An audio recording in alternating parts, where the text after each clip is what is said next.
Bismillahirrahmanirrahim. Alhamdulillahirabbil alamin wassalatu wassalamu ala asyrafil anbiya'i wal mursalin wa ala alihi wa sahbihi ajma'in. Subhanaka la ilma lana illa ma 'allamtana innaka antal alimul hakim. Rabbi shrah li sadri wa yassir li amri wahlul 'uqdatam min lisani yafqahu qawli. Amma ba'd.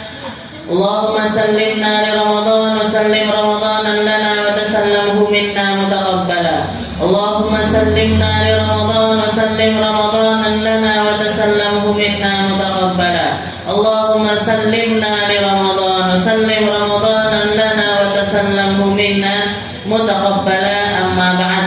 Alhamdulillah, segala puji bagi Allah Subhanahu wa taala yang menghadirkan kita, mendudukkan kita, menjadikan kita hamba-hamba di setengah akhir dari bulan Ramadan ini, dikasih kesempatan sama Allah Ta'ala untuk membaca Al-Quran, dikasih kesempatan untuk berinteraksi dengan Al-Quran, dikasih kesempatan untuk mengambil ilmunya Al-Quran, dikasih kesempatan untuk memahami dan lebih mendalami perkara-perkara yang Allah Ta'ala turunkan lewat lisan mulia Nabi kita Nabi Muhammad sallallahu alaihi wasallam. Kita minta sama Allah Ta'ala, mugi-mugi ilmu yang kita dapatkan hari ini menjadi ilmu yang masuk ke dalam pikiran kita, rasuk ke dalam hati kita, menjadi berkah untuk kehidupan kita, menjadi penerang untuk alam akhirat kita, menjadi peluas dari kuburan-kuburan kita, menjadikan kita hamba-hamba yang dimuliakan sama Allah Ta'ala di dunia sampai akhirat nanti. Digampangkan ketika sakaratul maut, digampangkan ketika menghadapi kematian, dibangkitkan dalam keadaan seindah-indah kebangkitan bersama dengan orang-orang yang kita cintai, bersama orang-orang yang mulia dan dimuliakan oleh Allah Subhanahu wa taala, dan dipimpin di bawah bendera Nabi kita Nabi Muhammad sallallahu alaihi wasallam. Itu yang kita cita-citakan, itu yang kita inginkan. Semoga Allah Ta'ala melihat ke dalam diri kita bahwasanya kita ini adalah hamba-hamba yang benar-benar nyari akhirat, menjadi hamba-hamba yang benar-benar nyari surga, menjadikan kita hamba-hamba yang serius di dalam melangkahi kehidupan kita ini, percaya secara penuh bahwasanya Allah Subhanahu wa Ta'ala sudah menjatahkan apa yang menjadi jatah kita di dunia, dan kita dengan jatah-jatah tersebut kita pakai untuk mempersiapkan alam akhirat kita, dengan harta kita, dengan umur kita, dengan kesempatan kita, dengan ilmu kita, dengan anak turun kita. Semoga semuanya menjadi perkara yang menjadi sebab kita ini dimuliakan sama Allah Subhanahu wa taala. Kita ada di episode yang terakhir, ya. Kalau sinetron episode gitu. Chapter akhir, Jadi bab terakhir dari perjalanan tolabul ilm, perjalanan belajarnya atau nyari ilmunya seorang nabinya Allah, seorang rasulnya Allah, kalimullah, manusia yang pernah bercakap langsung dengan Allah Subhanahu wa taala. Dengan itu pun ketika dengar ada ilmu, ada seseorang yang memiliki keilmuan yang beliau enggak miliki, maka beliau enggak pakai babi bu langsung diparani, langsung disamperin. Minimal ketemu sama orangnya, minimal berinteraksi dengan orang tersebut, dan meninggalkan kesan-kesan yang baik kepada hamba-hamba mulia tersebut. Ini yang dicari sama Nabi Allah Musa. Dengan karakternya, dengan sifatnya, dengan apa yang ada pada diri Nabi Allah Musa, beliau langsung meninggalkan semuanya. Padahal dikatakan beliau adalah nabi pada zaman itu, beliau adalah rasul pada zaman tersebut. Istilahnya kalau kita bayangkan di Indonesia mungkin paling tingginya jabatan di dalam keislaman, bukan cuma sebagai ulama tapi juga sebagai politisi. Mungkin kedudukannya setara kayak menteri agama, atau siapapun yang punya peran di dalam keagamaan. Nabi Allah Musa memiliki peran tersebut dan ditinggalkan semuanya. Jabatannya ditinggalkan, muridnya ditinggalkan, keluarganya ditinggalkan, kesibukannya ditinggalkan untuk menemui abdun saleh, yang dikatakan oleh Allah Ta'ala, fawajada abdan min ibadina atainahu rahmatan min indina wa 'allamnahu min ladunna ilma. Wahai Musa, di sana ada salah satu dari hamba-hambaku yang baik. Dia diliputi dengan rahmatku. Aku meliputkan rahmatku ada di sekitaran hamba tersebut, yang menunjukkan bahwasanya Allah Ta'ala ini ridho dengan hamba tersebut. Dan dia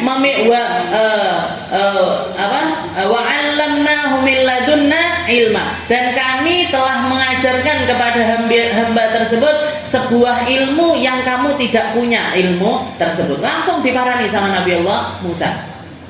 Makanya Nabi Muhammad SAW mengatakan syakhsani la yashbi'ani, ada dua perkara, ada dua jenis manusia yang enggak pernah merasakan kenyang. Ada dua karakter manusia yang enggak pernah merasa kenyang.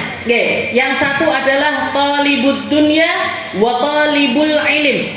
Yang pertama, hamba yang enggak pernah kenyang adalah talibud dunya. Orang yang hidupnya ini sudah terpenuhi dengan pencarian harta.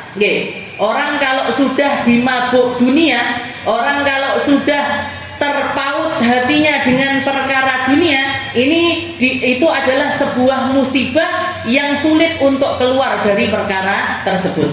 Jadi talibud dunia, katanya Nabi Muhammad, orang yang nggak pernah kenyang adalah para pencari harta. Kenapa? Karena setiap kali dia mencari dan mendapatkan perkara tersebut, gak akan pernah puas. Nambah lagi, nyari lagi, melek eneh, golek eneh, dan dia tidak akan mengindahkan apapun. Yang penting apa yang dia inginkan itu tercapai. Apa yang dia inginkan tercapai. Sudah punya rumah satu, pengen dua, punya dua, pengen tiga, punya tiga, pengen empat, terus seperti itu. Punya uang 1 juta, pengen 2 juta, 2 juta, pengen 10 juta, 10 juta, pengen 100 juta, 100 juta, pengen 1 miliar, 1 miliar, sampai orang yang kebayang orang koruptor itu. Kenapa kok bisa sampai nelen uangnya rakyat sampai triliunan? Kenapa? Karena orang semacam ini perutnya nggak pernah kenyang. Kenapa? Karena dia masuk di dalam golongan talibud dunya, orang yang hidupnya ini melulu tentang perkara dunia. Yang kedua, siapa yang nggak pernah kenyang? Talibul ilm, orang para pencari ilmu. Ini nggak pernah kenyang. Orang-orang yang berkecimpung hidupnya ini di dalam dunia keilmuan, di dalam perkara-perkara keilmuan, ini nggak akan pernah kenyang. Belajar satu kitab, nambah lagi kitab yang lain. Belajar kitab ini, belajar kitab ini lagi. Belajar kitab terus seperti itu. Fikih misalkan, orang pengen mendalami ilmu fikih, dia akan belajar mulai dari yang kecil-kecil. Safinatun Najah, nanti Sulamut Taufik. Setelah itu nanti naik ke Abi Syuja, naik ke Fathul Mu'in, naik ke terus tanpa ada batasnya. Jadi nanti ke ilmu fikih, nanti belajar lagi qawaid fikihnya, nanti belajar ulum fikihnya, nanti belajar usul fikihnya. Terus seperti itu. Orang pencari ilmu itu, orang kalau sudah hidupnya penuh dengan kenikmatan ilmu, dia nggak akan pernah kenyang dengan sebuah keilmuan. Guru-guru saya lihat guru-guru saya yang ngajarnya sudah luar biasa, ilmunya sudah luar biasa, tapi nggak pernah berhenti belajar. Salah satu guru saya di Dalwa, yang terkenal dari, saya punya guru ini kan muasisnya Dalwa kan Abuya Hasan. Abuya Hasan ini punya anak laki-laki banyak. Ada Habib Zain, ada Habib Segaf, ada Habib Ali. Di antara putra-putranya beliau ini, di antara putra-putra Abuya Hasan ini, yang paling cinta dengan ilmu itu putranya yang ketiga, Habib Ali.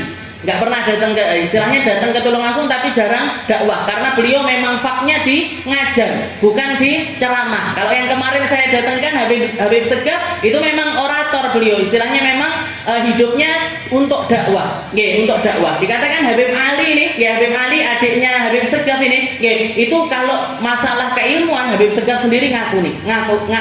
Ini Ali ini lebih tinggi ilmunya dibandingkan saya. Ali lebih tinggi ilmunya dibanding. Katanya Ustaz Segaf niku mondok itu setelah lulus SD. Jadi berangkat ke pondok itu setelah lulus SD. Habib Ali lulus TK, Bu, berangkat ke pondok.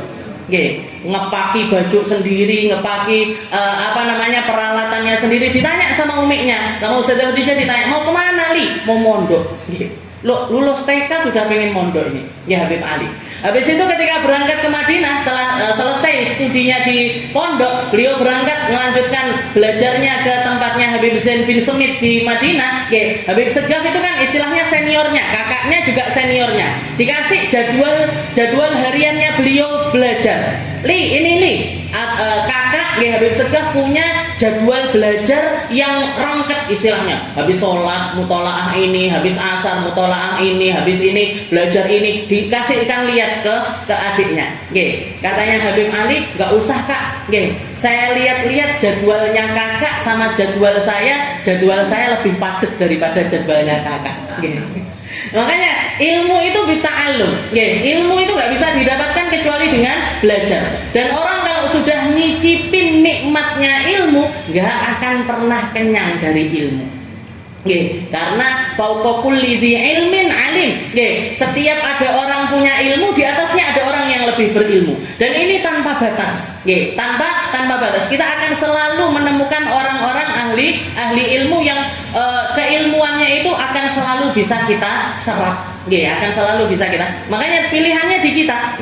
Mau masuk di dalam golongan yang mana? Mau menyibukkan diri di dalam hal semacam apa? Kenapa Nabiullah Musa ini rela ninggalkan semuanya untuk menemui Nabiullah Khidir? Padahal Nabi Khidir sendiri itu para ulama ikhtilaf. Ada yang mengatakan beliau ini seorang nabi. Ada yang mengatakan beliau ini seorang wali. Wali itu kekasihnya Allah. Kalau nabi utusannya Allah. Istilahnya orang yang dapat wahyu dari Allah Subhanahu wa ta'ala. Tapi apapun kedudukannya Khidir, apapun kedudukannya, kalau misalkan beliau seorang nabi ataupun beliau adalah seorang wali, tetap secara mutlak Nabi Musa itu kedudukannya di atasnya beliau. Kalau beliau seorang wali, Nabi Musa ini loh nabi. Kalaupun misalkan Khidir ini seorang nabi, Nabi Musa adalah seorang nabi sekaligus seorang rasul, bukan cuma rasul biasa, tapi rasul ulul azmi, masuk di dalam peringkat 5 besarnya manusia termulia. Masuk di dalam nabi-nabi yang paling punya kesabaran di dalam mendakwahi umatnya. Jadi kedudukannya tinggi sekali. Tapi ngelendeh tawaduk serendah mungkin untuk nyari orang yang katanya punya ilmu, yang beliau ini nggak punya ilmu. Diparani Bu. Nggak peduli berapa lama perjalanan, nggak peduli berapa banyak biaya yang dikeluarkan, beliau mendatangi hamba tersebut. Setelah itu yang pertama kali beliau katakan, qala lahu Musa, hal attabi'uka ala an tu'allimani mimma 'allimta rusyda. Ini adab. Makanya para ulama mengatakan al ilmu bitta'addub. Orang kalau mau ngambil ilmu itu harus beradab. Kalau orang ngambil ilmu tanpa adab, tanpa akhlak, lan yuflih, dia enggak akan selamat. Orang kalau nyari ilmu tapi dengan penuh kesombongan, tapi merasa lebih daripada gurunya, merasa lebih daripada orang yang dia ambil keilmuan tersebut, orang tersebut dijamin gak akan pernah sukses di dalam keilmuannya. Dan ini sebenarnya berlaku di dalam ilmu apapun. Orang mau belajar ilmu kedokteran, ya harus merendah sama senior-seniornya. Orang mau ngambil ilmu apapun, mau ilmu dunia ataupun ilmu akhirat, kita ngambilnya harus penuh dengan ketawaduan. Lebih-lebih lagi ilmu agama. Makanya di sini perkataannya Nabi Musa, qala lahu Musa hal attabi'uka. Wahai Khidir, apa boleh saya ini ngikuti kamu? Maknanya apa? Kalau kamu nggak ngizinkan saya untuk ikut, saya nggak akan ikut. Kalau kamu ngizinkan saya untuk ikut, saya akan mengikuti kamu. Tapi kalau misalkan kamu nggak berkenan saya ikuti, saya nggak akan ikut kepadamu. Hal attabi'uka ala an tu'allimani mimma 'allimta rusyda. Untuk kamu ajarkan kepadaku ilmu yang jadi petunjuk atas dirimu.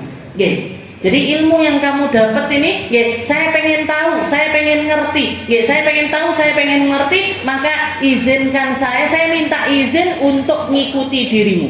Kalau kamu nggak berkenan, saya nggak akan ikut.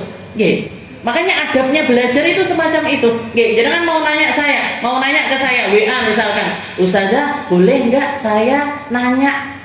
Ustazah longgar apa enggak? Kalau saya mau telepon, longgar apa enggak kira-kira? Enggak terus nilpuni tatet, enggak siang, enggak malam, ujuk-ujuk nelpon berjam-jam. Enggak seperti itu adabnya. Harus tahu waktu, harus tahu longgarnya, harus ngelihat selahnya ini, jadi harus pakai adab. Kalau nggak pakai adab, itu adalah cara pengambilan ilmu yang nggak akan mendatangkan keberkahan di dalamnya. Jadi ilmu tanpa adab nggak ada barokahnya. Ilmu tanpa adab nggak ada manfaatnya. Ilmu tanpa adab nggak ada manfaat. Qala lahu Musa hal a'tabuka ala an tu'allimani mimma 'allamta rusyda. Qala innaka lan tastati'a ma'iya sabra. Katanya Nabi Allah Khidir, wahai Musa, kamu enggak akan bisa sabar jalan sama aku. Kamu enggak akan bisa bersabar ketika melihat ilmu apa yang Allah Ta'ala berikan kepadaku. Kamu enggak akan bisa sabar. Innaka lan tastati'a ma'iya sabra, kaifa tasbiru ala ma lam tuhit bihi khubra. Bagaimana kamu bisa sabar nanti kalau kamu jalan sama aku? Kamu akan melihat perkara-perkara yang menyalahi apa yang harusnya kamu lakukan. Jadi ini bisa dikatakan ada dua ilmu yang ditunjukkan sama Allah Ta'ala. Ada yang namanya ilmu syariat, ada yang namanya ilmu hakikat. Ada orang dikasih sama Allah Ta'ala ilmu syariat. Ada orang dikasih sama Allah Ta'ala ilmu yang langsung terlihat tentang hakikat dibalik perkara tersebut. Dan ilmu hakikat ini tidak untuk disebarkan pada masyarakat umum, tidak untuk diamalkan manusia pada umumnya, enggak. Kalaupun Allah Ta'ala memberikan ilmu kepada seseorang tentang ilmu hakikat, maka itu untuk dipakai dirinya sendiri, bukan untuk disebarkan kepada orang lain. Innaka lan tastati'a ma'iya sabra wa kaifa tasbiru ala ma lam tuhit bi khubra. Kamu nanti melihat perkara-perkara yang nyalahi apa aturannya yang biasanya kamu lakukan. Kamu biasanya melihat ada orang minum khamr, negur, melihat ada orang bunuh orang, dihukum. Kamu biasanya melihat ada orang pakai pakaian yang buruk, kamu akan negur orang tersebut. Ini kan ilmu syariat. Syariatnya kan seperti ini. Kayak kita perempuan dapat syariat apa? Nutup aurat. Kita dapat syariat apa? Patuh sama suami. Kita dapat syariat apa? Melaksanakan sholat, puasa, zakat, haji dan lain sebagainya. Itu adalah ilmu syariat yang ngatur mayoritas manusia di atas muka bumi ini. Kamu mau selamat dunia akhirat, amalkan syariat. Kamu mau nanti kalau misalkan orang ini syariatnya sudah kokoh, syariatnya sudah rapi, dia sudah benar-benar di dalam keislamannya naik level. Minal muslim ilal mu'min, dari orang Islam berubah menjadi orang iman. Orang iman ini gimana? Orang iman dia bukan cuman melakukan perkara-perkara syariat tentang kewajibannya, tapi dia nyari perkara-perkara di balik syariat tersebut. Aku sholat, kenapa? Karena Allah Ta'ala nyuruh saya sholat, dan Allah Ta'ala memberikan pahala sholat atas diri saya. Kenapa kamu kok puasa? Karena ini bulan Ramadan. Allah Ta'ala nyuruh saya untuk melaksanakan puasa. Saya puasa sebagai bentuk keislaman saya, tapi nggak cuma sampai situ saja. Saya merasakan kenikmatannya puasa. Saya nyari pahala-pahala lebih di dalam puasa saya. Ini orang iman. Antuk minabillah, malaikati, kutubi wa rusuli. Orang melakukan apa-apa dasarnya iman kepada Allah, kepada Rasul, kepada kitab, kepada malaikat, kepada qada qadar, khairihi wa syarrihi minallah. Baik buruknya qada qadar itu semuanya datang dari Allah Ta'ala. Sehingga apa? Sehingga lisannya terjaga, hatinya terjaga, pikirannya terjaga dari suudzon kepada Allah Subhanahu wa Ta'ala. Nggih, ya Allah, suami saya meninggal. Kenapa kok suami saya yang meninggal ya Allah? Nyapa enggak bojone wong kuyae sing jahat-jahat? Nggih, kenapa kok koruptor itu enggak dimatikan aja ya Allah? Kok malah orang-orang baik yang Engkau matikan? Enggak ada kalimat seperti itu, Bu. Nggih. Kenapa? Karena orang iman yakin qada qadar semuanya datang dari Allah. Dan semuanya tujuannya baik untuk kita.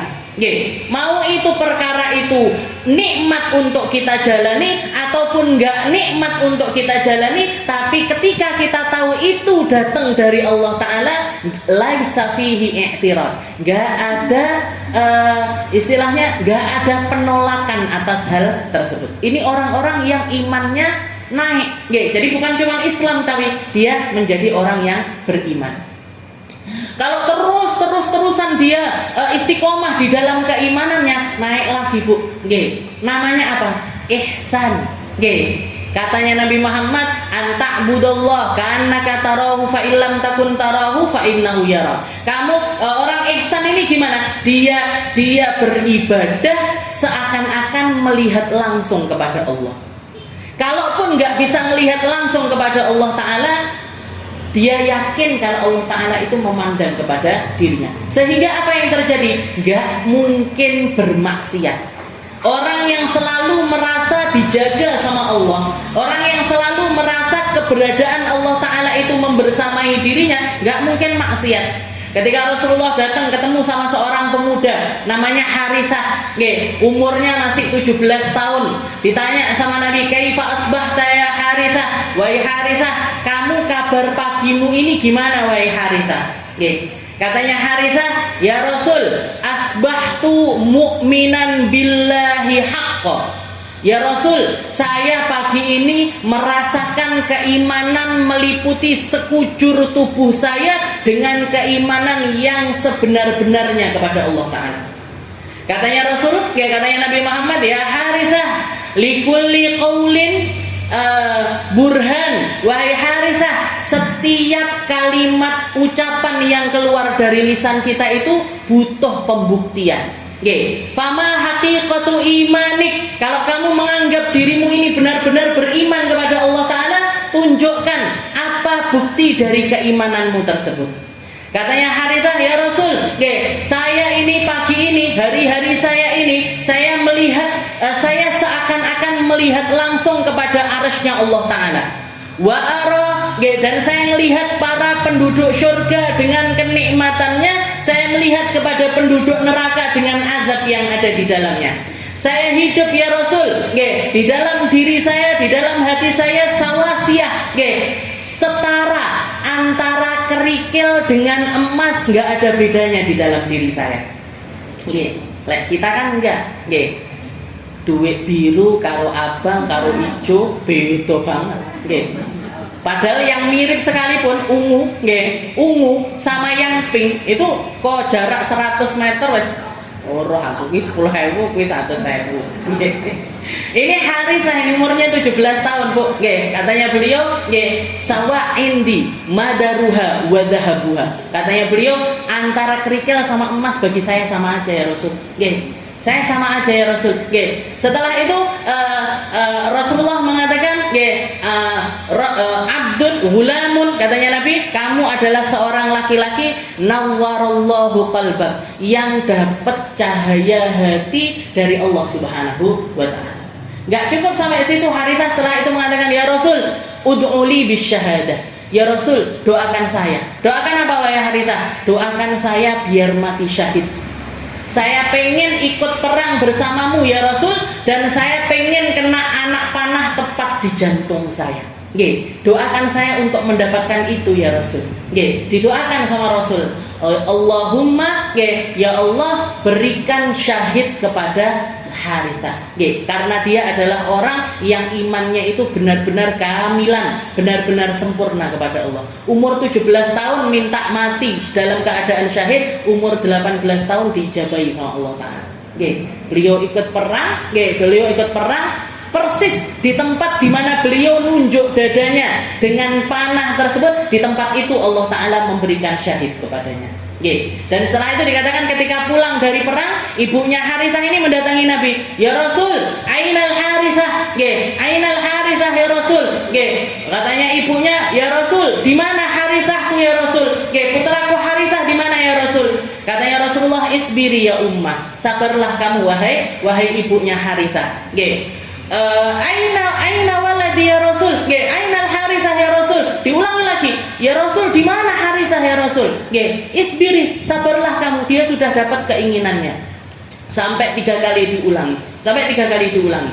"Ya Rasul, ainal Harithah ya Rasul?" Nggih, di mana Harithah ya Rasul? Katanya Rasul, "Wahai ibu, apa kamu enggak percaya kalau putramu itu mati dalam keadaan syahid? Kamu harusnya bersabar." Nggih. Katanya ibunya Harithah, "Ya Rasul, bukan itu yang saya tanyakan ya Rasul. Aina huwal an?" Nggih, di mana posisinya Harithah sekarang ya Rasul? Afinnar amfil jannah? Apakah dia masuk neraka atau dia masuk surga? Nggih, kalau dia masuk surga saya enggak kepikiran lagi. Nggih, saya enggak kepikiran lagi ya Rasul kalau dia sudah ada di dalam surga. Maka Rasulullah mengatakan, "Ya ummah, wahai ibunda Harithah, innal jinan tawabiq, sesungguhnya surga itu lapis-lapis, dan putramu yanal firdausul a'la." Anakmu ada bukan di surga nomor 1, bukan surga nomor 2, tapi dia mendapatkan firdaus al-a'la, surga firdaus yang tempatnya itu paling tinggi. Nggih, langsung ketawa, Bu. Nggih, ibunya Harithah ini guyu keluar dari rumahnya Nabi, enggak ada air mata, enggak ada kegusaran, enggak ada kesedihan, karena dia tahu persis putranya itu ada di dalam surganya Allah Subhanahu wa taala. Nggih, ini orang kalau imannya kamilan, nggih, imannya itu sempurna, maka yang seperti inilah yang terjadi kepada diri hamba tersebut. Qala innaka lan tastati'a ma yasbru kaifa tasbir 'ala ma lam tuhit bi khubra. Wahai Musa, kamu itu punya ilmu yang aku enggak ngerti, dan saya punya ilmu yang tidak diperuntukkan untuk dirimu, maka kamu enggak akan bisa sabar menghadapi diriku. Nggih. Tapi dijawab sama Nabi Musa, qala satajiduni insyaallahu sabiran wala a'si laka amra. Wahai Khidir, kamu insyaallah akan mendapati diriku dalam keadaan sabar. Nggih. Kamu insyaallah mendapati diriku dalam keadaan sabar. Jangan lihat ini. Nggih.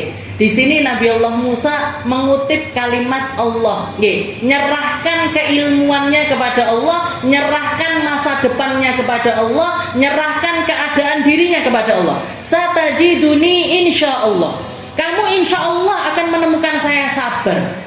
Beda sama di awal, ketika beliau ditanya sama orang yang nanya kepada Nabi Musa, hal alal ard, apakah ada di atas muka bumi ini orang yang lebih alim daripada kamu wahai Musa? Maka beliau enggak memasrahkan itu kepada Allah. Beliau mengatakan, la ana a'lamun nas, enggak, saya orang paling alim. Maka Allah Ta'ala cemburu sama orang-orang model gini, Bu. Allah Ta'ala akan menguji orang-orang model semacam ini, yang merasa ngerti, yang merasa paham, yang merasa punya ilmu, yang merasa ahli ibadah, yang merasa ahli puasa, yang merasa ahli sedekah, mesti diuji sama Allah Ta'ala tentang perkara tersebut. Mesti diuji. Kalau bab keilmuan diuji dengan ilmu. Nabi Musa ujiannya di sini ilmu. Beliau merasa punya ilmu, walaupun secara logika memang beliau itu mendapatkan kedudukan tersebut, tapi kalimat semacam ini enggak pantas ada pada diri seseorang. Orang yang merasa dirinya punya ilmu atau merasa dirinya memiliki sesuatu itu enggak pantas ada pada diri seorang hamba. Makanya mesti diuji sama Allah Ta'ala. Saya pernah dengar kisah ada satu hafid, ada orang hafal Al-Quran, ada orang hafal Al-Quran. Setelah itu karena merasa wong-wong iki ngajine blekak-bleku, aku sing paling ngerti. Ujiannya orang yang ngajinya bagus itu ngeremehin orang yang ngajinya nggak bagus. Ujiannya orang ahli Quran biasanya ngeremehin sama orang yang punya ilmu yang lain. Ahli fikih ngeremehin ahli Quran. Ahli Quran ngeremehin ahli fikih. Nah, ini orang semacam ini pasti diuji sama Allah Ta'ala. Jadi dikatakan ada orang hafid, apal Al-Quran. Setelah itu muncul di dalam dirinya itu perasaan semacam itu. Aku paling apik, aku paling bagus bacaanku. Akhirnya dijadikan imam, dijadikan imam sholat di jamaah yang besar, mungkin kalau paling mungkin Idul Fitri atau Idul Adha, pokoknya jamaah yang banyak sekali, dan menuntut dia untuk membaca Al-Quran ini dengan suara yang keras. Dikatakan nggih, ketika dia baca nggih, salatlah istilahnya takbir, habis itu baca Fatihah, habis itu baca surat. Nggih. Bayangkan, nggih, baca surat ini Bu, yang dibaca surat Al-Ikhlas. Ada yang salah baca Al-Ikhlas? Qul huwallahu ahad, Allahus samad, lam yalid walam yulad walam yakul lahu kufuwan ahad. Itu anak TK, ngisore TK apa itu? Nggih. Ini beliau ini nggih, hafid ini tadi baca surat Al-Ikhlas bulet nggih. Ndak ketemu-ketemu. Salah di dalam surat Al-Ikhlas.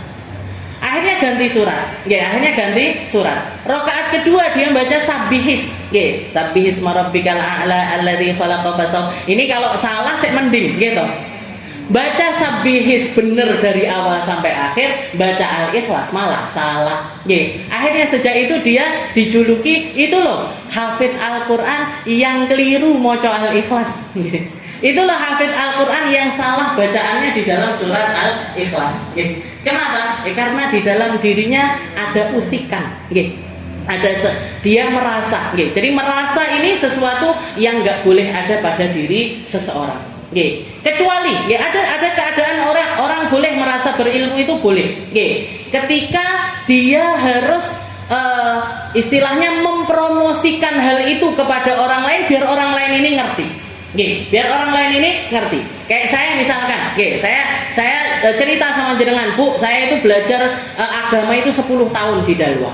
Nggih. Setelah itu saya lanjut ke Hadramut 2 tahun. Saya belajar mulai dari nol, nggih, istilahnya mulai dari nggak bisa baca Al-Qur'an sampai bisa baca Al-Qur'an, sampai hafal beberapa ayat-ayat Al-Qur'an. Saya belajar fikih, bukan cuma fikih kitab-kitab kecil tapi sampai kitab-kitab yang besar. Nggih. Kenapa saya ceritakan kepada jenengan? Biar istilahnya gini, nggih, kalau jenengan tahu saya punya ilmu, nggih, kalau ada masalah di dalam diri jenengan silahkan nanya sama saya. Saya pernah belajar haid, silahkan nanya haid kepada saya. Nggih, saya belajar nahwu, silahkan tanya nahwu sama saya. Saya belajar sorof, silahkan tanya sorof kepada saya. Nggih, saya belajar ulumul Quran, silahkan nanya ulumul Quran kepada saya. Nggih, jenengan punya masalah pengen belajar bahasa Arab, silahkan tanyakan ilmu bahasa Arab kepada saya. Saya punya ilmu tersebut. Nggih, saya punya ilmu tersebut. Nah, ini untuk ngasih tahu orang kalau kita ini berilmu, sehingga apa? Sehingga jenengan nggak salah nanya sama orang. Nggih, nggak salah nanya sama orang. Jenengan nanya fikih sama orang yang nggak pernah belajar fikih, kan bledru. Nyari tafsir, ilmu tafsir sama orang yang nggak kenal nahwu sorof sama sekali. Sasar Bu jenengan nanti. Nggih, salah langkah di dalam menentukan hukum-hukum tersebut. Jadi kalau lit ta'rif boleh. Nggih, tapi kalau lit tafakhur, nggih, kalau untuk bangga-banggaan itu yang nggak boleh. Dan ini jaraknya kayak 2 jari, tipis banget. Nggih. Jadi kalaupun misalkan saya harus ngasih tahu, ini harus sambil nakar rasa biar nggak sampai masuk ke dalam kesombongan, biar nggak sampai masuk di dalam merasa bahwa diri ini punya ilmu, dan itu sulit sekali. Ya, dan itu sangat-sangat sulit sekali. Qala innaka lan tastati'a ma yasbura kaifa tasbir 'ala ma lam tuhit bi khubra. Nggih, katanya Nabi Allah Khidir, gimana kamu akan jalan sama saya padahal kita itu beda arah. Nggih, kamu ke kanan, saya ke kiri. Nggih, ilmumu dengan ilmuku enggak sama wahai Musa. Qala satajiduni insyaallah sabira wala a'sir. Yang kedua ini Nabi Musa masrahkan sama Allah. Qala satajidu insyaallah. Nggih, tak pasrahkan apa yang ada ke depannya ini kepada Allah Ta'ala. Satajiduni insyaallah sabiran wala a'sila. Dan saya nggak akan nyalahi apa perintahmu. Makanya ada persyaratan di situ. Nggih, katanya Nabi Allah Khidir, kalau kamu memang mau jalan sama saya, nggih, qala fa in ittaba'tani fala tas'ali an syai'in hatta udithalaka minhu dzikra. Uskut sakit. Nggih, diem kamu. Kalau kamu mau ngikuti saya, syaratnya mingkem, nggih.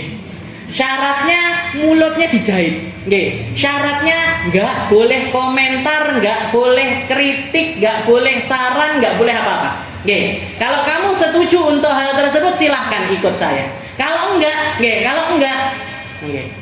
Nah, begitu juga kayak kita kayak di majelis ini, Bu. Di majelis ini ada aturannya. Nggak boleh foto saya, nggak boleh selama kajian ini kita yang dibaca ini, nanti selesainya jam sekian, ada infaknya dan lain sebagainya. Itu aturan main dari majelis ini. Jenengan datang ke sini berarti sepakat untuk ngikuti aturan tersebut. Jenengan datang ke sini berarti sepakat. Nggak boleh protes. Nyapo tau Ustazah Aminah kok nggak mau difoto. Wong yo nggak cantik-cantik amat. Istilahnya nggak boleh protes kayak gitu. Ini aturan saya. Saya nggak mau difoto. Saya nggak mau difoto. Bahkan saya nggak mau bayang-bayang saya ada di HP-nya jenengan, saya nggak mau. Saya nggak mau itu ada di dalam HP-nya jenengan. Cukup taruh di dalam hati, cukup taruh di dalam hati. Setelah itu didoakan, nggak perlu ada foto saya dimanapun.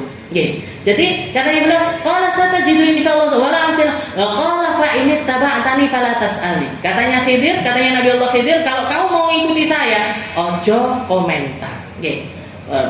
Fala tas'alni an syai'in hatta uhditsa laka minhu dzikra. Kecuali nanti biar saya sendiri yang menceritakan. Kalau waktunya sudah datang, dan waktu itu pasti akan datang. Waktu untuk saya ceritakan alasan-alasan apa yang jadi perilaku saya suatu saat akan saya ceritakan kepada kamu. Entah 2 perjalanan, entah 3 perjalanan, entah 4 perjalanan, entah 5 perjalanan. Tapi yang pasti wahai Musa, kamu nggak mungkin sabar sama saya dan waktu itu pasti bakalan datang. Kamu nggak akan belajar sama saya selamanya, nggak akan. Fantalaqa hatta idza raqiba fis safinati kharaqaha. Maka kejadian pertama, di sini diceritakan, maka berangkatlah berdua. Nabi Musa dengan Nabi Allah Khidir. Kemana? Fantalaqa hatta idza raqiba fis safinah. Jalan sampai di tepi pantai. Sampai di tepi pantai, yang punya, ada orang-orang punya kapal-kapal di situ. Ada satu kapal, yang kenal, yang pemilik kapalnya ini kenal sama Nabi Allah Khidir, sudah sering interaksi, sudah tahu tentang keberadaan beliau. Akhirnya dipersilahkan untuk naik ke atas kapal tersebut, balash, gratis, nggak pakai bayar. Silahkan naik. Kamu mau nyebrang ke sana? Ya, ayo Nabi wahai Khidir, ayo naik. Silahkan naik karena sudah kenal lama, digratisin untuk naik ke atas kapal tersebut. Fantalaqa hatta idza raqiba fis safinah kharaqaha. Katanya ketika begitu naik, terus kapalnya ini sudah mulai jalan, tahu-tahu Nabi Allah Khidir ini pergi melipir ke salah satu ujung kapal tersebut. Kapal itu kalau jenengan lihat kapal zaman dulu itu kan kayu, papan disusun-susun kan. Ini tahu-tahu Nabi Allah Khidir ini ngambil salah satu papan, setelah itu diongklek, dipecah, habis itu dibuka. Katanya Nabi, ketika melihat hal yang semacam itu, nah ini Nabi syariat, Nabi yang melihat, loh, ngapo? Kayak misalkan saya tahu-tahu datang ke rumahnya jenengan, bukannya ketok-ketok pintu, ucuk-ucuk ngambil palu, pintunya tak dobrak, pakai kapak atau pakai. Nah ini kan tuan rumahnya langsung, loh, salahku apa? Ustazah kenapa? Kok pintu rumah saya dirusak kenapa? Kok pagar rumah saya dijebol kenapa? Kan protes itu kan sesuatu yang biasa. Protes itu, maka dikatakan Nabi Musa spontan, qala akharaqta li tughriqa ahlaha laqad ji'ta syai'an imra. Loh, iki piye to? Sudahlah kita ditumpangi naik kapal ini, kok malah dirusak, kok malah dijebol. Ini nanti kalau airnya masuk dari jebolan kapal itu, tenggelam semua kita. Ini kita semuanya nanti bakalan kena bahayanya. Ya kalau di pinggir, kalau di tengah, ya kalau kena badai, kalau kena ini, nanti kan bakalan bahaya. Qala akharaqta li tughriqa ahlaha. Apa kamu merusaknya agar kita semuanya ini tenggelam di tengah lautan, wahai Khidir? Laqad ji'ta syai'an imra. Ini enggak benar, ini yang kamu lakukan ini enggak benar. Qala alam aqul laka innaka lan tastati'a ma'a sabra. Ditegur sama Nabi Khidir. Wis tak omong itu, ojo omong. Sudah tak bilang, bakal aqul lak innaka lan, kamu itu enggak mungkin sabar sama saya. Qala akhirnya Nabi Musa, qala la tu'akhidni bima nasitu. Aku lali. Nggih. Katanya Nabi Musa, saya lupa. Jangan salahkan saya, jangan hukum saya. Wala tu'akhidni bima nasitu wala turhidni min amri usra. Nggih, jangan bikin saya kesulitan. Ini baru perjalanan pertama kita, mosok wis dipecat dadi murid. Nggih. Baru satu masalah, baru satu soal. Kalau pengajian gitu, sak pengajian kok sudah menyerah saya. Nggih. Min amri usra. Fantala kok akhirnya ya sudah, nggih, jalan lagi. Nggih, jalan lagi.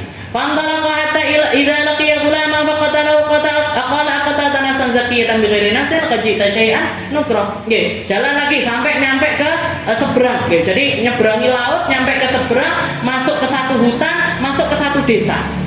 Nggih, ketika nyampe di desa tersebut kelihatan ada sekelompok anak-anak kecil lagi main-main.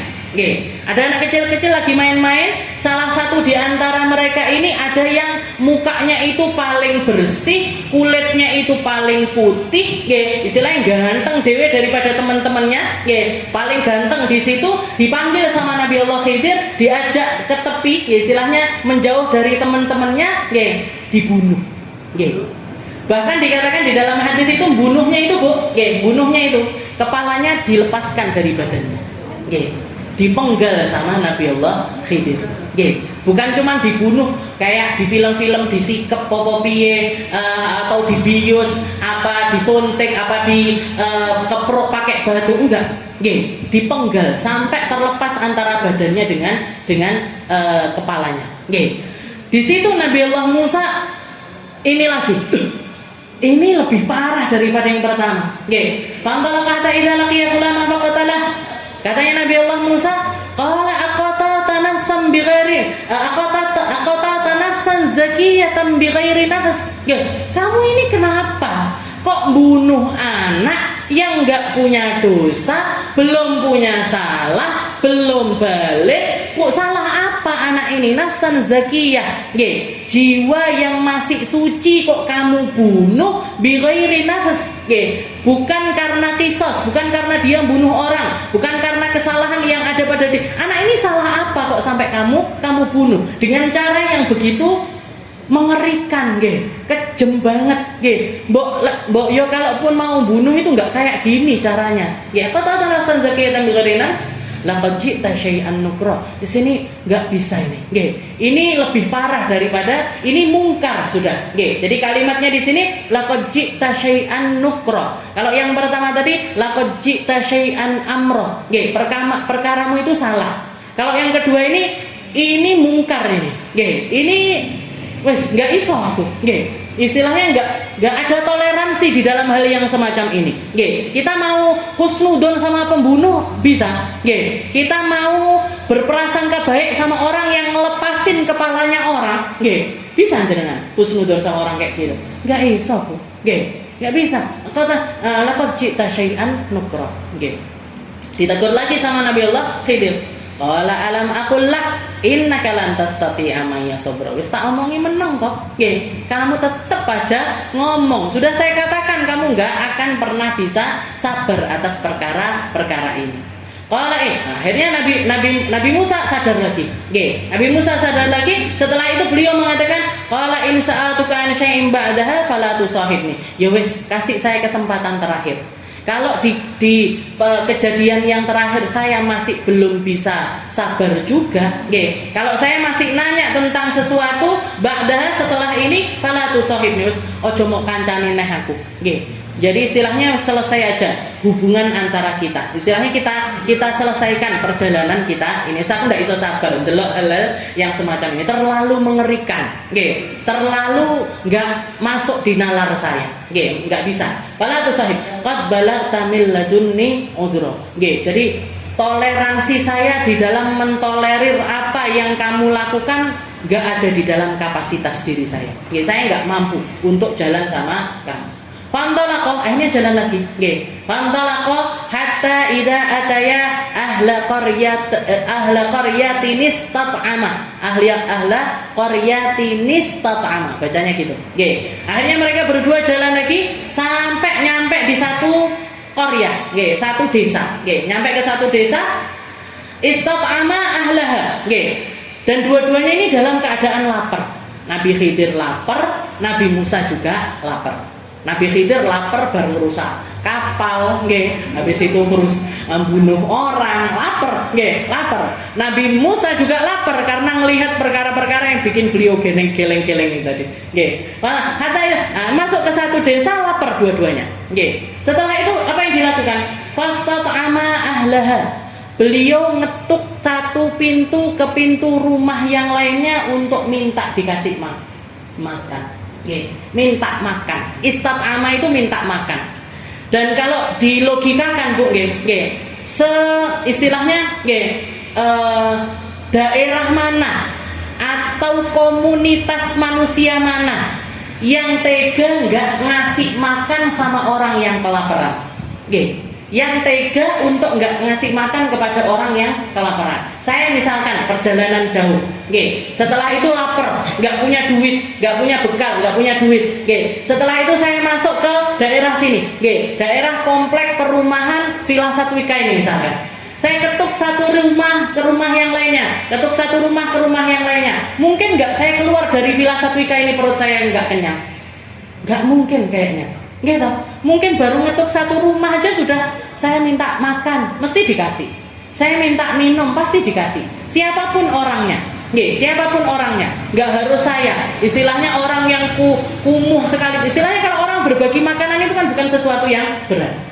Tapi dikatakan di sini istat'ama ahlaha fa'abau ayyudayyifuhuma. Jadi beliau berdua ini keliling dari satu pintu ke pintu ke satu desa. Sak desa diketuk pintunya untuk minta makan, gak ada satupun yang ngasih makan. Fa'abau ayyudayyifuhuma. Semuanya menolak untuk memberi makan kepada keduanya. Akhirnya masih dalam keadaan lapar, fawajada fiha jidara yuridu ayyanqadha fa'aqamah. Tahu-tahu ketika jalan-jalan, kelihatan ada rumah yang hampir roboh. Kelihatan ada rumah yang hampir roboh, termasuk yang paling parah itu temboknya. Tembok paling depan itu sudah miring. Jidaran yuridu ayyanqadha. Ada satu tembok yang sudah mau ambruk. Sudah mau ambruk. Fa'aqamah, tahu-tahu nggak ada angin, nggak ada hujan, Nabi Khidir ini langsung ngambil pasir, langsung ngambil ngudek semen, langsung begini diteknin. Yang miring itu tadi dibenerin lagi sampai dia itu kembali tegak kembali. Ngajak Nabi Allah Musa juga diajak untuk mendirikan. Yuridu an qadha fa'aqamah. Yang ini pertanyaannya Nabi Musa yang terakhir ini disengaja sama beliau karena beliau nggak mampu. Beliau sengaja untuk nanya, jadi biar selesai urusannya. Beliau sengaja mengatakan qala law syi'ta lattakhadta alaihi ajra.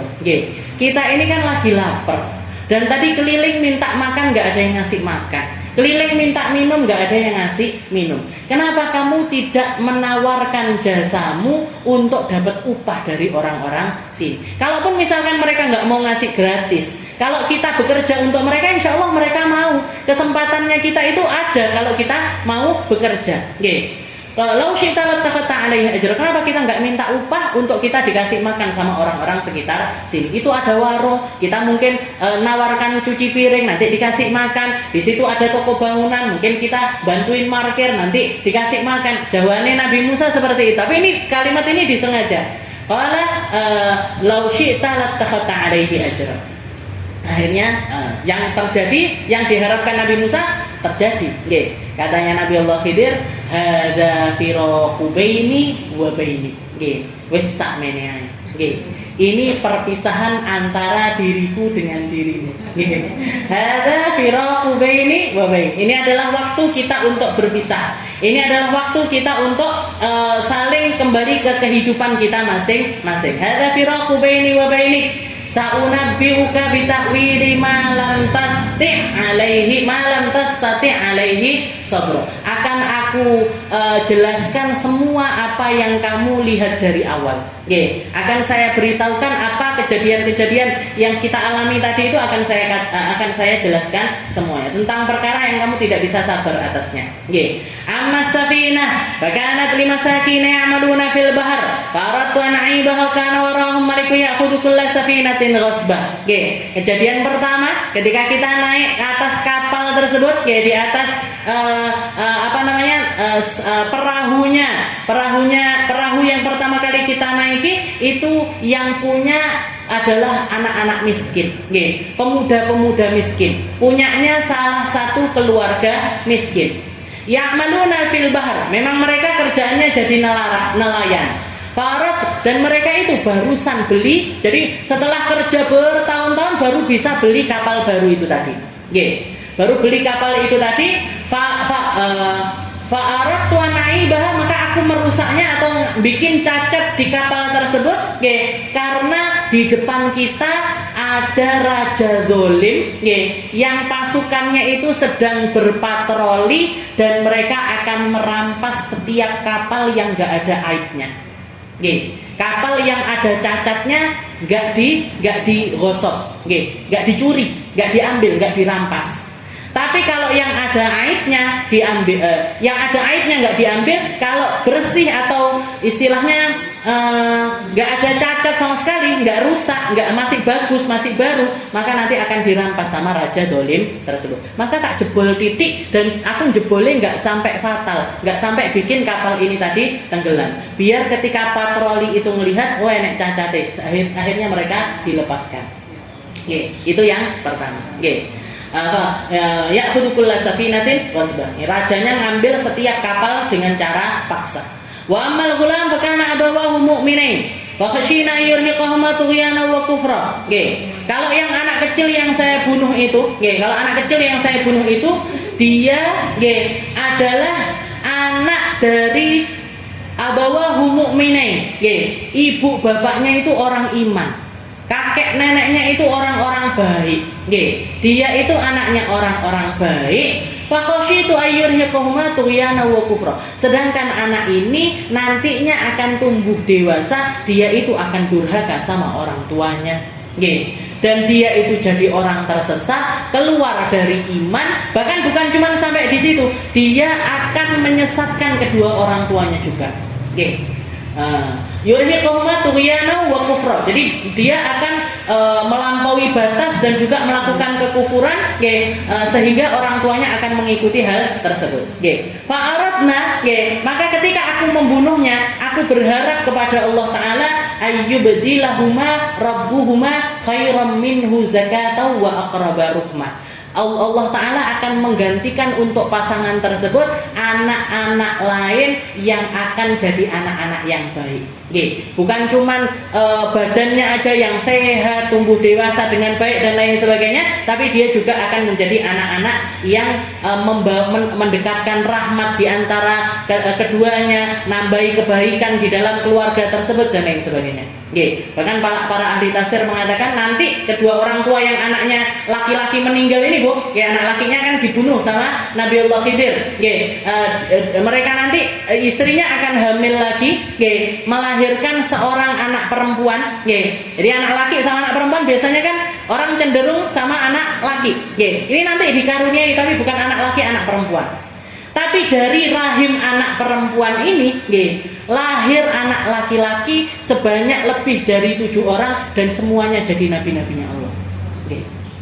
Jadi diganti sama Allah Ta'ala anak-anak yang solihah, yang bukan cuman jadi kekasihnya Allah Ta'ala, diangkat sama Allah Ta'ala jadi nabi. Memang kadang-kadang apa yang nampak di dalam diri kita, dengan apa yang Allah Ta'ala ingin takdirkan di dalam diri kita, itu semuanya misteri. Belum tentu anak laki-laki lebih baik daripada anak perempuan. Belum tentu anak perempuan juga lebih baik daripada anak laki-laki. Apa yang Allah Ta'ala karuniakan kepada kita ataupun yang diambil sama Allah Ta'ala dari diri kita, insya Allah semuanya ada hikmahnya, semuanya ada kebaikan di dalam diri, di dalam hal tersebut. Saya ingat sekali abah saya itu ketika saya nanya, Bi, kenapa sih kok punya anak antara saya sama Kak Nismah itu cuma jarak setahun, antara saya sama adik saya jaraknya 3 tahun, habis itu lama nggak punya anak, 10 tahun kemudian baru punya anak laki, baru punya anak laki-laki, habis itu yang terakhir baru adik saya yang terakhir perempuan lagi. Jadi saya itu 5 saudara, 4 perempuan, 1 laki.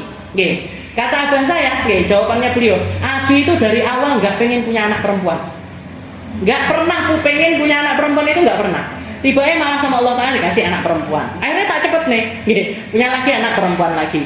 Wes tak tunda sedikit, dikasih lagi yang ketiga, ternyata perempuan lagi. Habis itu sudah putus asa abah saya. Sampai dapat adik saya yang laki itu, Bu.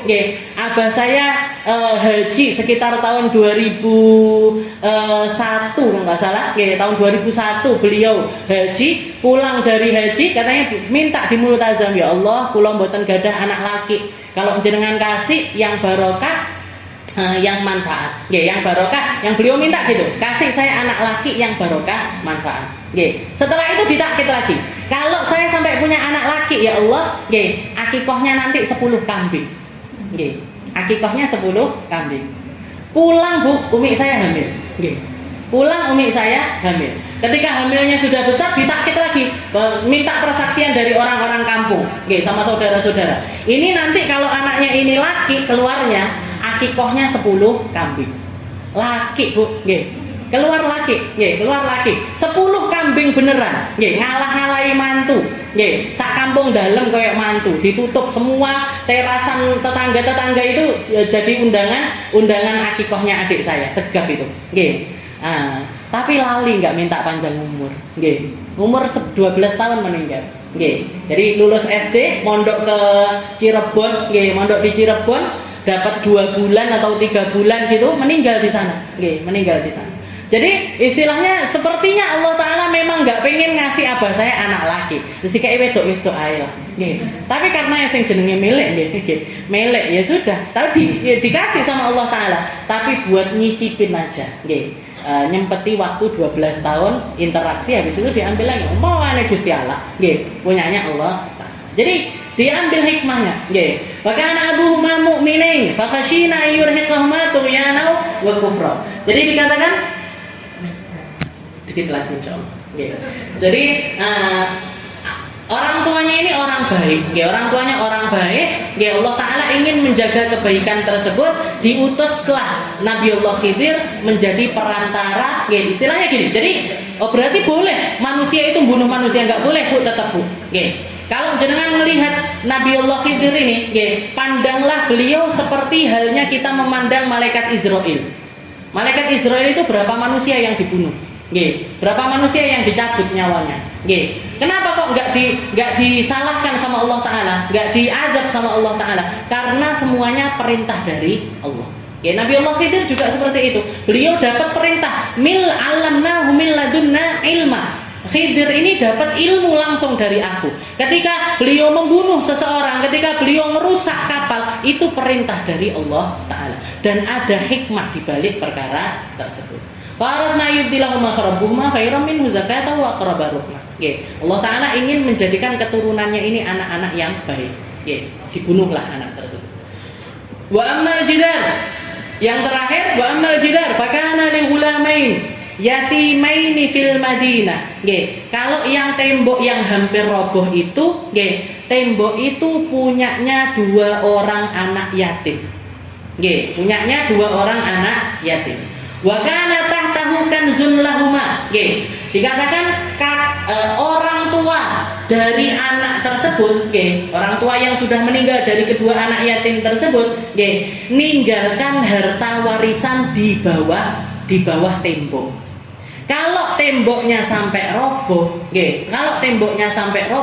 itu nanti harta itu kelihatan sama orang-orang sekitar. Padahal kita tahu sendiri karakternya orang kampung itu tadi. Berarti kan orang kampung itu termasuk keluarganya, mungkin pamannya, mungkin bibinya, yang masih ada kekerabatan dari anak-anak ini. Mereka ini bukan cuman jadi orang yang bakhil. Bakhil itu orang pelit, orang yang pelit untuk orang lain itu namanya bakhil. Tapi mereka ini sudah masuk ke dalam syuh, nggih. Syuh itu apa? Syuh itu bahkan untuk dirinya sendiri pelit, nggih.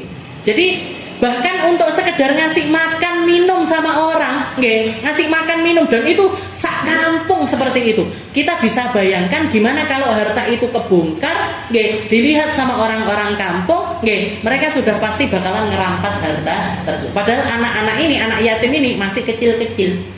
Yatimaini fil madinati wa kana tahtahu kanzul lahuma wa kana abuhuma sholihan. Katanya Allah Ta'ala, dan orang tua dari anak ini adalah orang soleh. Para ahli tafsir mengatakan yang dimaksud abahnya yang soleh ini bukan abahnya yang langsung, tapi kakeknya yang ketujuh. Jadi kakeknya anak yatim yang ketujuh ini orang soleh, dijaga sama Allah Ta'ala 7 turunan. Dijaga sama Allah Ta'ala 7 turunan, bahkan sampai perkara rezeki hartanya disimpankan sama Allah Ta'ala.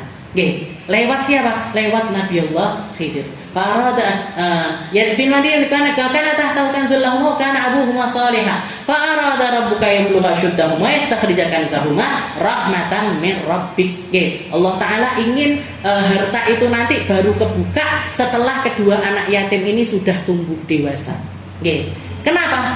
Rahmatan min rabbik, sebagai bentuk rahmatnya Allah Ta'ala kepada hamba-hambanya yang soleh. Makanya ambil kesalehan, ambil kebaikan.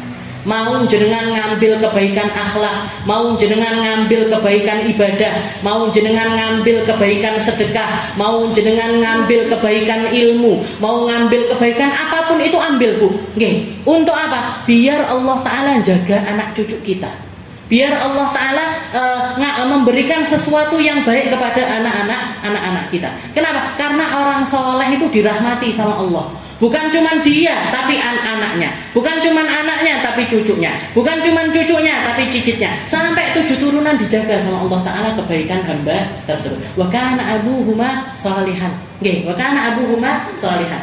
Makanya dikatakan salah satu tabi'in, Sa'id bin Musayyib, beliau itu mengatakan, la azidanna fi salati min ajrik. Beliau mengatakan kepada anaknya, ketika anaknya nanya, "Bah, abah ini kok sholat, salam, sholat lagi, salam lagi, sholat lagi. Saya temuin jenengan siang sholat, malam sholat, banyak sekali rakaat yang jenengan lakukan." Kata abahnya, katanya Sa'id bin Musayyib, beliau mengatakan, la azidanna fi salati min ajrik. Saya ini banyak sholat biar kamu itu dijaga sama Allah. Saya itu memperbanyak ibadah saya biar anak cucu saya dijaga sama Allah Ta'ala. Ada juga satu orang yang terkenal dengan kedermawanannya. Bahkan saking dermawannya, kalau ada orang minta sama orang tersebut, misalkan kebutuhannya 10.000, dikasihnya 100.000. Mintanya 100.000, dikasihnya 1 juta. Mintanya 1 juta, dikasihnya 10 juta. Saking dermawannya orang kaya, terus dermawan luar biasa. Ketika ditanya sama orang-orang, kamu itu apa nggak takut salah sasaran? Apa nggak takut dimanfaatkan orang? Apa nggak takut orang-orang ini memanfaatkan, deketin kamu, nyari hartamu, ngutang sama kamu untuk nggak dikembalikan? Apa kamu nggak takut untuk melakukan hal tersebut? Katanya laki-laki tersebut, iddakhartu mali. Saya itu bukan lagi buang-buang duit. Saya itu bukan lagi bagi-bagi ke orang-orang, enggak. Saya itu lagi nabung harta saya li Rabbi. Saya berikan kepada Tuhan saya. Saya pertaruhkan itu untuk nyari muka kepada Tuhanku. Saya melakukan itu untuk Tuhanku. Saya bukan untuk siapa-siapa. Saya lagi nyari perhatiannya Allah Ta'ala. Dengan harapan apa? Dengan harapan aku dengan itu aku menabung perhatiannya Allah Ta'ala untuk anak cucuku. Jadi saya nyari perhatiannya Allah, biar Allah Ta'ala kerso untuk bukan cuma jaga saya, tapi anak cucu saya sampai 7 turunan. Makanya kebaikan itu nggak pernah salah. Kebaikan itu nggak pernah salah. Jenengan bisa salah ngasih ke orang, tapi pahalanya nggak pernah salah. Wa kana abuhuma sholihan. Jangan bayangkan, ini kalimatnya jelas sekali. Karena abuhum. Kenapa Allah Ta'ala jagain hartanya anak yatim ini tadi? Karena bapak-bapake wong apik. Karena orang tuanya orang baik. Dan itu tumus. Makanya kalau jenengan ngelihat ada orang sukses, mau itu tentang perkara dunia ataupun tentang perkara akhirat, nggih, tentang perkara dunia ataupun tentang perkara akhirat, mesti kuncinya bukan di dirinya, nggih, mesti sesuatu itu terjadi bukan tentang dirinya, tapi tentang orang tuanya, nggih, tentang orang tuanya. Ada salah satu orang, nggih, jenengan kalau ingat Ustadzah Lia, nggih, istrinya Ustadz Niam yang meninggal di Majelis Darussalam beberapa tahun silam, nggih. Beliau kan istilahnya antusias sekali datang ke, istilahnya saya hampir datang di semua kajian itu beliau mesti ada dan mesti aktif nanya, nggih, mesti aktif nanya. Pernah ketika selesai ngaji itu beliau tahu-tahu datengin saya, Ustazah, saya pengen nanya, nggih. Nanya apa, Bu? Nggih, nanya apa, Bu? Jenengan ini kok bisa jadi orang kayak gini? Jenengan punya kakak juga orang yang baik, jenengan punya adik juga, istilahnya tiga-tiganya kok jadi ustazah semua, kok anaknya mau mondok, anaknya Habib Muh ini kok mau mondok semua, itu gimana? Loh, jenengan jangan nanya saya sendiri juga nggak ngerti, gitu. Saya sendiri juga nggak ngerti kenapa saya ini dibikin kayak gini sama Allah Ta'ala, saya nggak ngerti. Saya ini produknya Gusti Allah, Bu, gitu. Saya nggak ngerti kenapa saya dibikin seperti ini sama Allah Ta'ala, gitu. Kalau jenengan pengen tahu silahkan tanya sama umi saya, nggih, silakan. Akhirnya, boleh Ustazah, boleh, ayo ke rumah, nggih. Nanya, akhirnya beliau yang interview ke umi, nggih. Beliau yang interview ke umi, nggih. Yang saya bisa katakan, nggih, saya ini, nggih, bisa dikatakan hadiahnya Allah Taala untuk orang tua saya. Nggih, hadiahnya Allah Taala untuk orang tua saya. Saya begini bukan karena saya rajin, bukan karena saya dua blek, Bu, di pondok itu. Dablek kalau jenengan tanya, nggih, istilahnya nggak ada lah sesuatu yang datangnya dari diri saya, itu nggak ada. Tapi satu yang saya tahu pasti, abah saya itu orang baik, ibu saya orang baik, kakek saya orang baik, nenek saya orang baik, bahkan mungkin ke atasnya pun demikian, nggih. Karena saya nggak ngerti tapi yang saya tahu tentang orang tua saya sama kakek saya. Nggih, satu contoh aja. Kakek saya itu nggih hijrah dari Banjarmasin ke Tulungagung. Nggih, hijrah di sini teman-temannya sukses dagang emas jadi orang kaya, beliau tetap dalam keadaan miskin. Saking miskinnya 26 tahun nggak bisa pulang ke Banjar. Ibunya meninggal nggak bisa pulang, bapaknya meninggal nggak bisa pulang, kakaknya meninggal nggak bisa pulang, 26 tahun nggak bisa pulang ke Banjar. Minjem sama teman-temannya yang bakul emas ini, botak, nggak pernah minta ngatungkan jari, ngatungnya tangan itu nggak pernah sama sekali, setelah itu dikatakan, bahkan nenek saya bilang Habib Salim ini beberapa periode pernah beberapa tahun itu terjadi di dalam hidupnya nggak mampu bayar zakat fitrah, nggak mampu, Bu. Zakat fitrah nggak mampu ini berarti apa? Malam Lebaran duit nggak ada, beras nggak ada. Malam Lebaran Idul Fitri duit nggak ada, beras nggak. Bukan orang bodoh kakek saya, yang sampai nggak ngerti kalau zakat fitrah itu wajib hukumnya. Berarti apa? Nggak duwe banget. Kalau saya ketemu sama teman-teman kakek saya, salah satunya sekarang ini yang masih ada, Yai Maskun. Yai Maskun itu kalau saya ketemu, Bu, sama Yai yang lain saya nggak mau salaman, tapi sama Yai Maskun saya salim. Karena beliau temannya kakek saya, karena beliau, kalau saya diusuk-usuk kepala saya biasanya, beliau itu bilang, selalu yang beliau katakan, Yekmo sukses bukan karena Yekmo, anak-anaknya Yekmo jadi orang kayak gini bukan karena anak-anaknya, tapi karena tirakate Habib Salim, karena salah satu doa yang paling sering didengar sama Yai Maskun, doanya kakek saya, Habib Salim itu kalau doa bilang begini, ya Allah, timpakan musibah anak cucu saya 7 turunan untuk saya, dan jaga mereka biar mereka jadi orang-orang yang hidupnya ini nikmat. Kasihkan sakitnya, kasihkan. Beliau meninggal muda, usia 50 tahunan meninggal. Jadi kasihkan sakitnya anak cucu saya ke saya, kasihkan kemiskinannya anak cucu saya ke saya, kasihkan kesengsaraan anak cucu saya ke saya. Itu doanya kakek saya. Jadi yang saya bisa katakan, orang tua saya orang soleh, orang baik. Jadi kalau orang baik dijaga sama Allah Ta'ala, Bu, turunannya. Makanya berarti saya apa mungkin Ustazah? Bisa. Jadilah orang baik, jadilah orang soleh.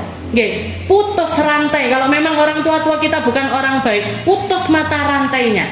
Jadilah kita pionir dari kebaikan tersebut. Allah Ta'ala akan jaga jenengan 7 turunan. Bukan jenengan mau minta dijaga tentang dunianya, dijaga sama Allah Ta'ala. Jenengan mau minta sama Allah Ta'ala tentang perkara akhiratnya, dijaga sama Allah Ta'ala. Gitu. Nanti dijaga sama Allah. Wakana abuhuma salihan. Wakana abuhuma salihan. Para wastakhrijaka zawma rahmatan min rabbik wa ma fa'atuhu an amri. Nah, ini closingnya. Closing kalimatnya Nabi Allah Khidir, beliau mengatakan wa ma fa'altuhu an amri. Saya melakukan ini semuanya duduk karepku, bukan keinginanku, bukan atas dasar hawa nafsuku, bukan sesuatu yang bersumber dari diriku. Wa ma fa'altu an amri dzalika ta'wilu ma lam tasti' alaihi sabra. Inilah alasan dari setiap perkara-perkara yang kamu itu bertanya-tanya atas hal tersebut. Hadza firaqu. Akhirnya setelah itu pisah jalan. Enggak makan dulu, sudah enggak kepikiran. Wes Nabi Khidir enggak mikir mangan, Bu, enggak mikir mangan, wong keluwen kah orang. Ini beliau cuman melakukan jalan kalau diperintah sama Allah. Jalan kalau diperintah sama Allah. Ke kanan kalau diperintah sama Allah Ta'ala ke kanan. Ke kiri kalau diperintah sama Allah Ta'ala untuk ke kiri. Untuk melakukan ini semua tindak tanduknya Nabi Allah Khidir itu atas dasar wa'allamnahu min ladunna ilma, datang dari ilhamnya Allah, datang dari ilmunya Allah. Wa ma fa'altuhu an amri, enggak ada yang datang dari diri Nabi Allah Khidir sendiri. Dzalika ma lam tasta' alaihi sabra. Yasalunaka 'anil qarnain qul sa'atlu 'alaikum minhu dzikra. Nah, ini sudah kisah yang lain lagi, yaitu tentang kisahnya Dzulqarnain.